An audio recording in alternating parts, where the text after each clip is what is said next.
লোকসভা নির্বাচন যত এগিয়ে আসছে কংগ্রেস দলে ততই যোগদানে হিড়িক চলছে। প্রায় প্রতিদিনই রাজ্যে কোথাও না কোথাও ভোটাররা শাসক দল সহ অন্যান্য দল ছেড়ে কংগ্রেস দলে যোগদান করছে। শনিবারও সোনামুড়ায় জেলা কংগ্রেসের উদ্যোগে পশ্চিম ত্রিপুরা লোকসভা কেন্দ্রের প্রার্থী সুবল ভৌমিকের সমর্থনে সোনামুড়া মহকুমার রবীন্দ্র চৌমুহনীতে অনুষ্ঠিত এক জনসভায় বিজেপি, সিপিআইএম ও তৃণমূল দল ছেড়ে ৫,০০০ ভোটার কংগ্রেস দলে যোগ দেন। জনসভায় বক্তব্য রাখতে গিয়ে সুবল ভৌমিক বলেন, বিজেপি দল রাজ্য ও দেশের সম্প্রতি নষ্ট করছে। এ দল শুধু মানুষকে প্রতিশ্রুতি দিতে পারে।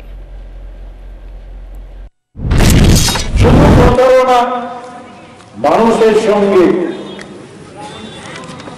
মিথ্যে কথা বলা, প্রতিশ্রুতির খেলাপ করা, এইগুলো হচ্ছে ওদের কাজ। গত বিধানসভা নির্বাচনের প্রাক্কালে ভারতীয় জনতা পার্টি যে প্রতিশ্রুতিগুলো রেখেছিল, আজকে সেই প্রতিশ্রুতিগুলো কোথায় গিয়ে দাঁড়িয়েছে। ৫ বছর সরকার থাকে, আপত্তি কিছু নেই।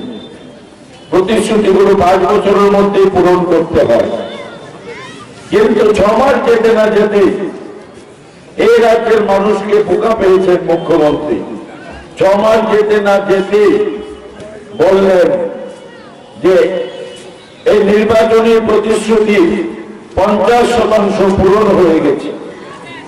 আর এবারে লোকসভা নির্বাচনের বিভিন্ন সভায় উনি বলছেন, কোথাও বলছেন ৮০%, কোথাও বলছেন ৯০%, কোথাও বলছেন ১০০% প্রতিশ্রুতি উনি নাকি পূরণ করে দিয়েছেন।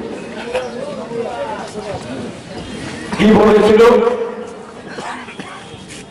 গ্রাম পাহাড়ে কেটে গাঁও মানুষ, রেগা নির্ভরশীল ত্রিপুরার অর্থনীতি।